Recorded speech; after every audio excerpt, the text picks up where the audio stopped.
From the center of the universe, Toronto, Ontario, Canada, this is the SDM Show with your host, Rob Cairns. The SDM Show focuses on business, life, productivity, digital marketing, WordPress, and more. Sit back, relax, grab your favorite drink, and enjoy the show. Here is Rob.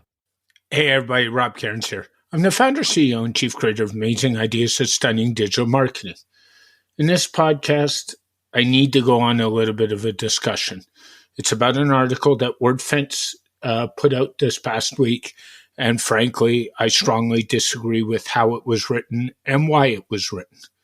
I entitled this episode Wordfence Trolls. Please note that this episode reflects my individual feelings and critique on the article that Wordfence put out. Sit back, relax, and enjoy this episode.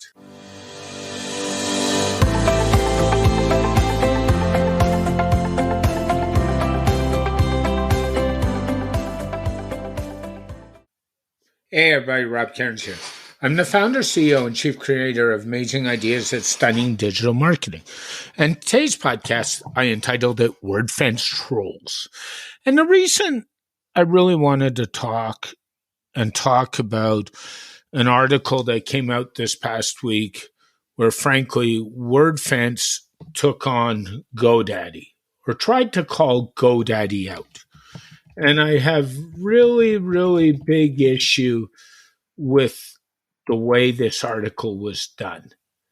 And I need to sort of digress it, and I sort of want to break it down a little bit for you. The article was entitled Increase in Malware Sightings on Godaddy Managed Hosting. Well, I would also strongly disagree with Wordfence's assessment of what went on. First of all, I don't truthfully think Wordfence followed proper disclosure protocol. They should have let Godaddy know and adhered to a 30-day protocol, which they didn't do once again. And part of the problem I have with that is I think Wordfence was off to generate clicks on the article. Yeah, they got mine and they got my reaction, but I don't think they're doing the community any good. And I need to call Mark Marauder and his team out, frankly, for not helping the community and just writing rubbish to try and generate revenue. And at the end of the day, that's what Mark is doing. He's trying to just generate revenue. He doesn't care if he helps the community. It's funny. I'm looking at his blog right now as I record this, and there was nothing about the Freemius debacle on his blog. And the Freemius debacle was over 400 plus impacted plugins and not one word from Mark. And that is just as bad an issue. But the reason he didn't address that is, frankly, there's nothing he could have done about it and there's no money to be made. And I have to go there. And I really have to go with the way he's impacted the community. It must be said that Wordfence has their own cleaning service, and they've launched it recently, basically a web care type security service, and that's why he wrote this article, for no other reason. He could have taken the name Godaddy out and inserted any other host, and the backdoor issues probably would have been just as bad. Sites need to be kept updated. Site owners need to keep their sites updated, and it needs to be done properly.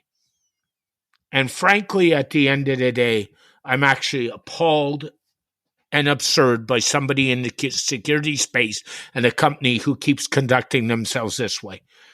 They should have the community interest first, but obviously the Wordfence team doesn't see it that way. For me, they're no longer a trusted source. They're almost a who cares source anymore. And when a company starts to leave trust that I can't rely on, that matters to me and my business. And Wordfence, you've hit that point. The way you handled this was wrong. You should have reached out to people. You should have had conversations. You should have tried to help the community. This problem has been a hosting problem for a long time. And as I said, you could have taken the Godaddy name out and inputted any other name. Folks, the number one way you can protect your website is A, keep your software up to date, B, have strong passwords, and C, have backups, and make sure you can restore those backups. Most people do not test their backups, and that's a bigger problem. But nowhere was that addressed that maybe we should have strong backups and what we should do to harden sites. I hate to say it, folks. The Wordfence team really did it this time, and as far as I'm concerned, they're just trolling for clicks and trolling for many other things. That's my 2 cents. This is a personal opinion piece, which I'm entitled to. And a long time ago, I had a lot of faith in the Wordfence system, but I don't anymore, and I haven't for a long time. And frankly, I haven't used it for a long time because I simply don't trust them. So my thoughts on Wordfence, I think they're trolls. I think they wrote an article that was clickbaity. Maybe it worked for them, but if it were me, I wouldn't be going near them as my security provider. Rob Cairns, CEO, Chief Creator of Amazing Ideas at Stunning Digital Marketing. Have a great weekend, everybody. Bye for now. Thank you for listening to this edition of the SDM Show. The SDM Show is brought to you by Rob Cairns and Stunning Digital Marketing. For more information about Rob Cairns and Stunning Digital Marketing, go to stunningdigitalmarketing.info. From here, you can connect to us on social media, go to our website, and even go to the podcast to subscribe. This podcast is dedicated to my late father, Bruce Cairns. Dad, I miss you very much. Keep your feet on the ground. Keep reaching for the stars. Make your business succeed.